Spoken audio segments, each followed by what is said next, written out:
오늘 하나님 말씀은 로마서 1장 14절부터 17절에 있는 말씀 되겠습니다. 헬라인이나 야만인이나 지혜 있는 자나 어리석은 자에게 다 내가 빚진 자라.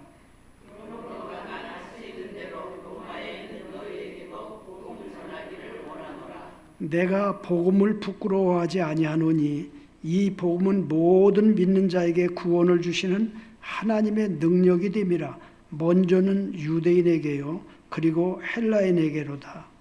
복음에는 하나님의 의가 나타나서 믿음으로 믿음에 이르게 하나니 기록된 바 오직 의인은 믿음으로 말미암아 살리라 한가 같으니라. 아멘.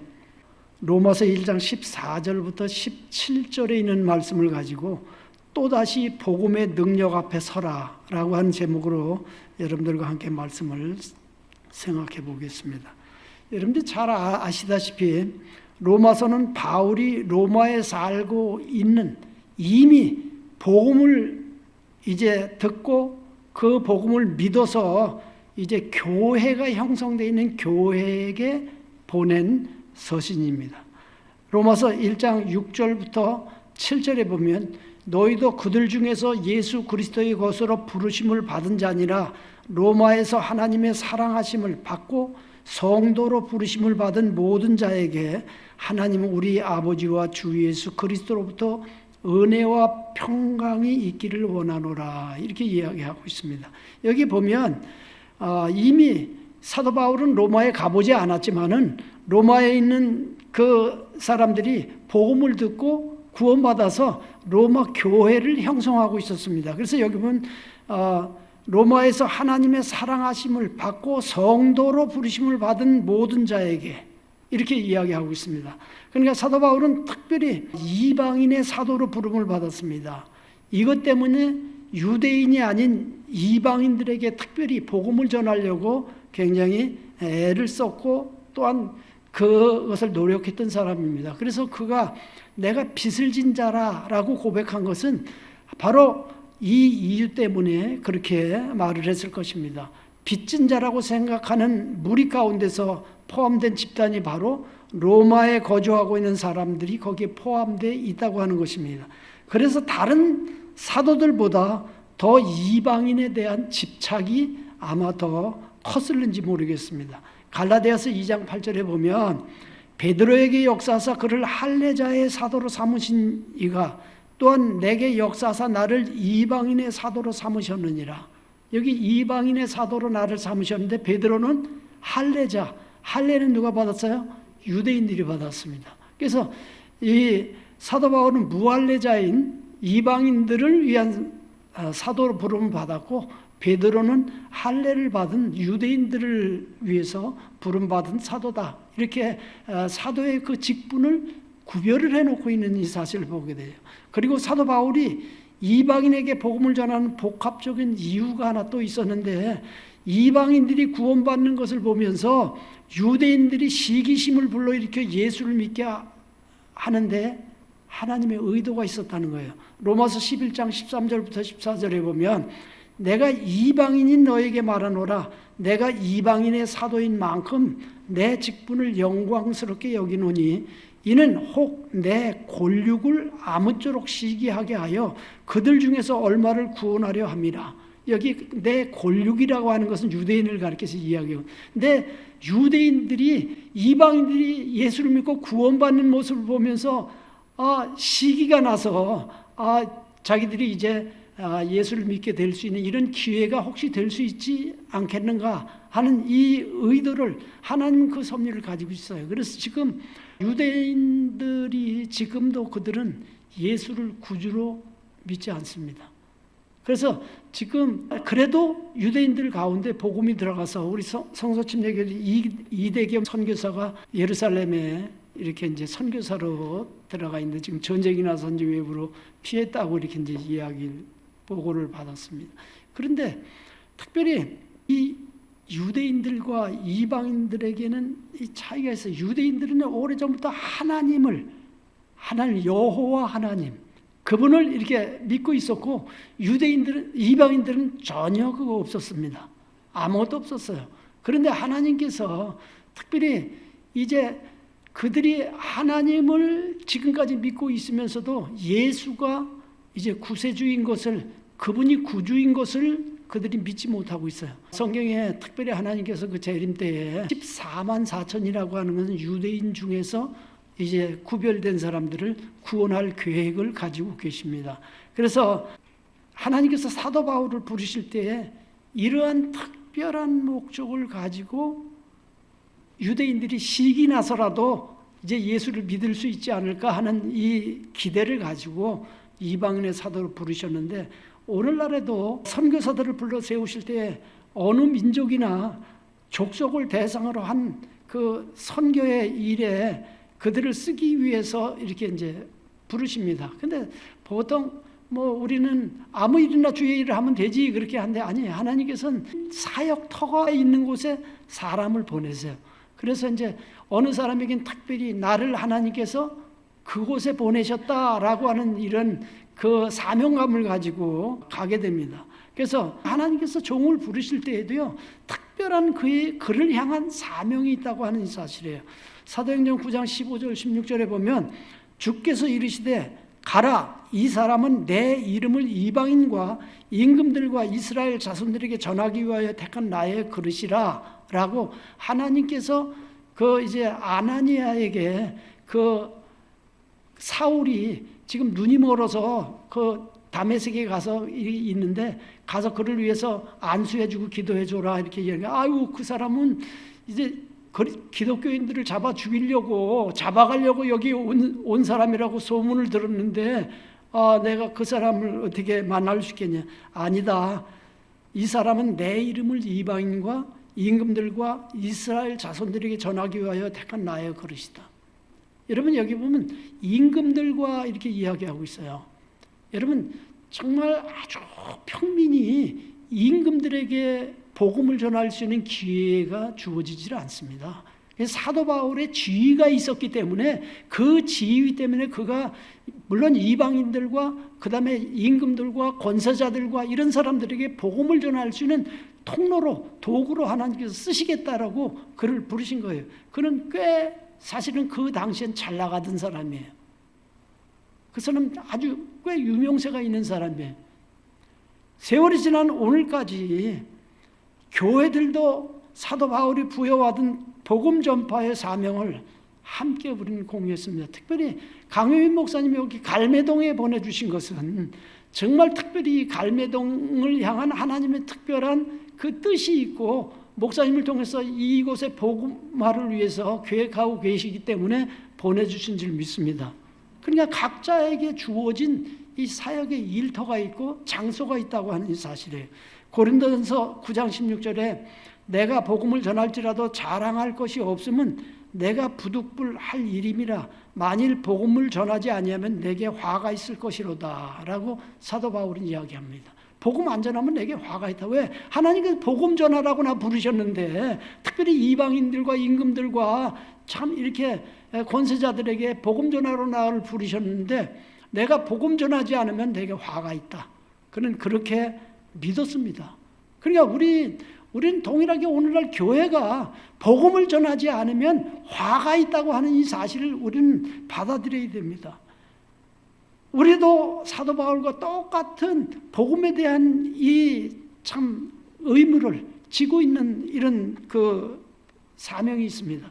마태복음 28장 18절부터 20절에 보면 예수께서 나와 말씀하여 이르시되 하늘과 땅의 모든 권세를 내게 주셨으니 그러므로 너희는 가서 모든 민족을 제자로 삼아 아버지와 아들과 성령의 이름으로 침례를 베풀고 내가 너희에게 분부한 모든 것을 가르쳐 지키게 하라.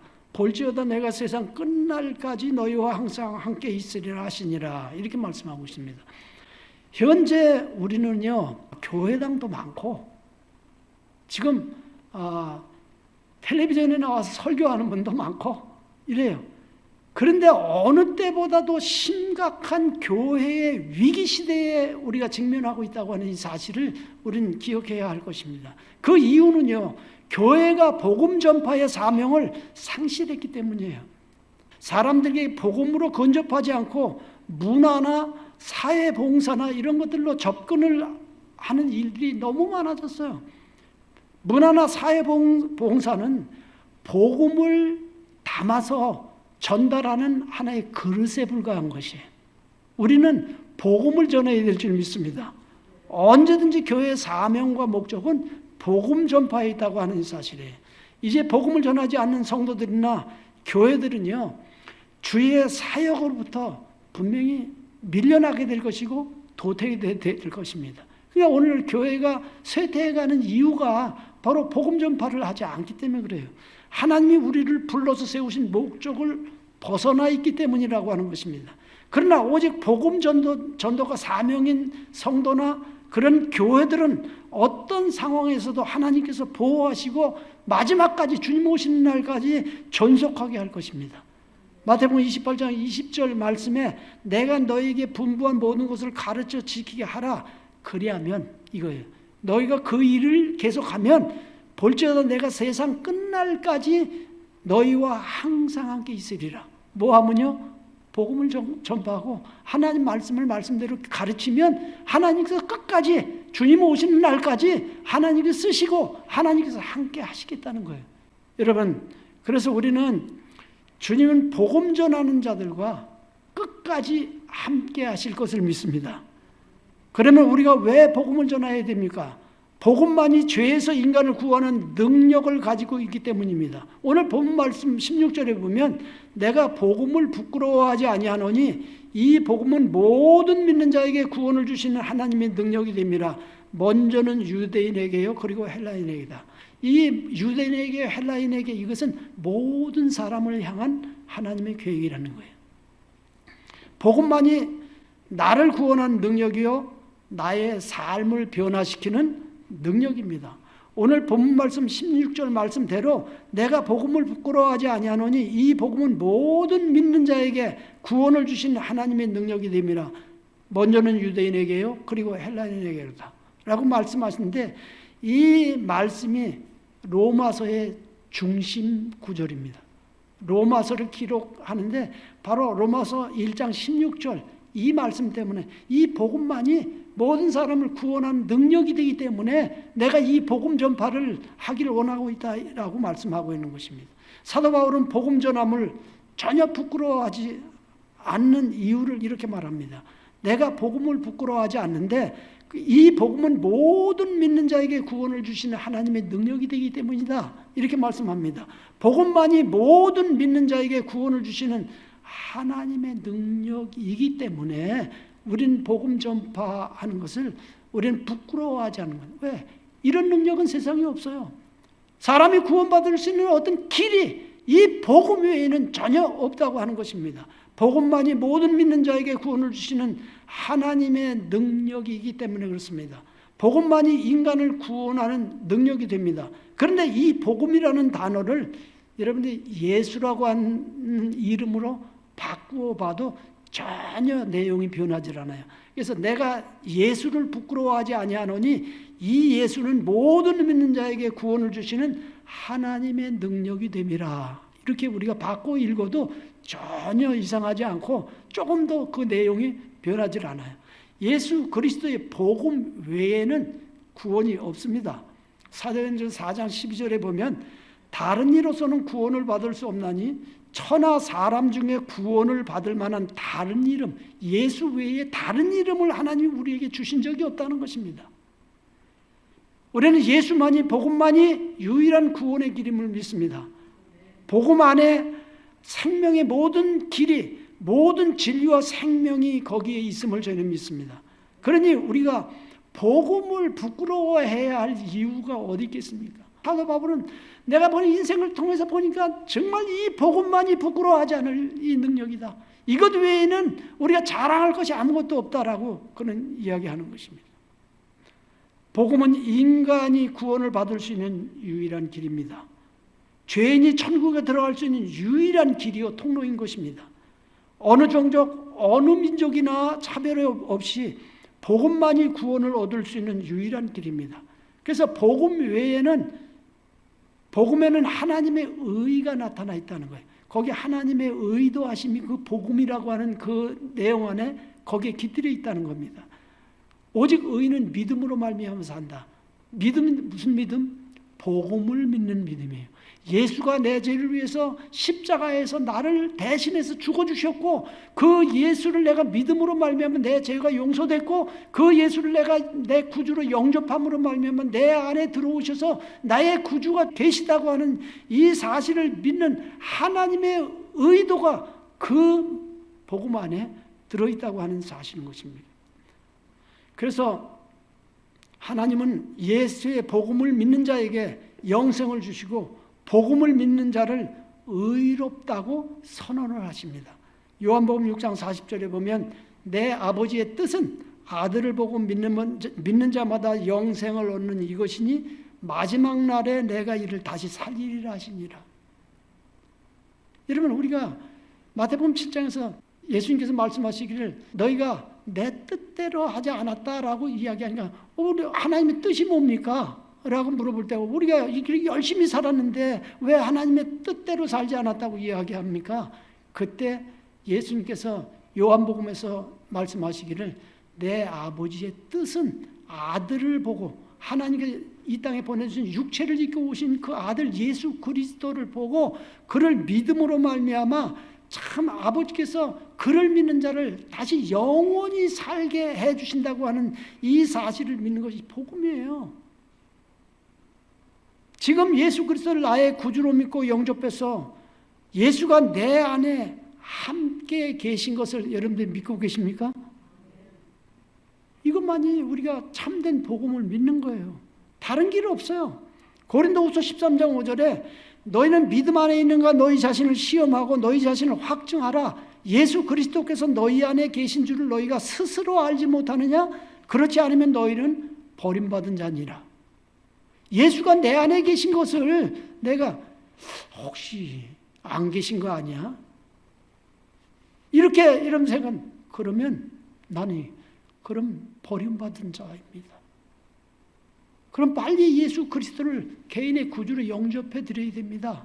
라고 이렇게 말씀드릴 수 있는 것입니다. 예수님이 내 안에 계신 걸 내가 스스로 알지 못하면 나는 하나님께로부터는 버림을 받은 자라고 하는 것입니다. 요한일서 5장 11절부터 13절에 보면 또 증거는 이것이니 하나님이 우리에게 영생을 주신 것과 이 생명이 그의 아들 안에 있는 그것이니라. 아들이 있는 자에게는 생명이 있고 하나님의 아들이 없는 자에게는 생명이 없느니라. 내가 하나님의 아들의 이름을 믿는 너희에게 이것을 쓰는 것은 너희로 하여금 너희에게 영생이 있음을 알게 하려 함이라. 이렇게 말씀하고 있습니다. 하나님의 아들 예수가 그 안에 있는 자에게는 생명이 있고 예수가 그 안에 없는 자에게는 생명이 없다. 바로 지금 내가 생명을, 영생을 소유하고 있어야 된다고 하는 거예요. 그 영생을 소유하고 있다고 하는 것이 바로 예수를 내 안에 구주로 영접해서 지금 모시고 있다고 하는 이 이야기가 똑같은 얘기예요. 이것이 복음입니다. 우리는 로마 교회가 이미 복음을 듣고 믿어서 구원함을 받고 교회를 이루고 있음에도 불구하고 복음을 들을 필요가 있었다면 우리는 어떠합니까? 한번 복음을 듣고 예수 그리스도를 구세주로 영접했으니까 이제 복음을 다시 들을 필요가 없습니까? 만약 그렇다면 바울은 예수를 믿어 구원받은 로마 교회에 왜 다시 복음을 강조하고 복음을 전하기를 원한다라고 말을 하고 있습니까? 먼저는 복음을 들으면 들을수록 그 복음의 은혜가 우리 안에서 풍성해져서 넘쳐나는 것입니다. 여러분 그 성만찬에 대해서 고린도전서 11장에 이야기하는 말씀을 보면 우리가 참 예수의 그 몸이 찢기시고 피 흘리신 이 사실을 성만찬을 우리가 포도주와 떡을 이렇게 이제 접하면서 그것을 기념하는 것이다. 그것을 예수님이 오실 때까지 복음을 전하는 것이라 이렇게 이야기했습니다. 그럼 우리가 성만찬을 행하는 그 일이 어떻게 누구에게 복음을 전하는 거예요? 여기 지금 우리가 성만찬을 행할 때 믿지 않는 사람들이 뒤에 쭉 와서 구경하고 있습니까? 그렇지는 않잖아요. 그럼 누구에게 복음을 전하는 것이라는 겁니까? 자기 자신에게 먼저 그 복음을 다시 한번 기억하게 하고 생각나게 하고 그 말씀을 내가 다시 한번 접하게 되는 이런 기회가 된다는 것입니다. 그래서 우리는 할 수 있는 대로 가능한 한 복음을 자주 접할 수 있고 참 이렇게 해야 되는 것입니다. 왜요? 복음이 내 안에 부어지고 이렇게 되면요, 병에다가 물을 이렇게 붓기 시작을 하면 어느 때 되면 이제 그 목까지 딱 이렇게 차올라 꼴깍하고 이렇게 넘쳐나잖아요. 이걸 성경적인 표현으로는 충만하다 이렇게 이야기하는 겁니다. 차고 넘친다는 거예요. 그러면 그 안에 복음으로 충분하게 채워지지 않았을 때에는 그냥 그 안에서만 이렇게 하는데, 근데 그 안에 꽉 차게 되면 이게 넘쳐서 밖으로 나가게 되잖아요. 그럼 복음 증거라고 하는 것은 복음으로 그 안에 충만하게 채워진 사람이 누구에게 말하고 싶어서 말하지 않고는 견딜 수 없어서 입을 열어 말하는 게 복음 증거예요. 이게 전도예요. 여러분, 그러면 우리는 다시 복음 앞에 서서 복음을 들어야 됩니다. 언제까지요? 내 안에서 복음이 흘러 넘칠 때까지 우리는 복음을 들어야 한다고 하는 것입니다. 이제 누구에게인가는 말하고 싶어서 견딜 수 없는, 전혀 이것이 부끄럽지 않은 이런 복음이 능력인 것을 믿게 되는 이런 믿음이 되는 것입니다. 그러므로 여러분, 다시 내가 복음 듣고 구원받은 것으로 끝나지 않고 다시 복음 앞에 서십시오. 계속 복음을 들으십시오. 그 복음이 여러분들 심령 안에서 정말 차고 넘칠 수 있도록 그렇게 하시길 바랍니다. 언제까지? 넘쳐 흐를 때까지 그렇게 하시길 바랍니다.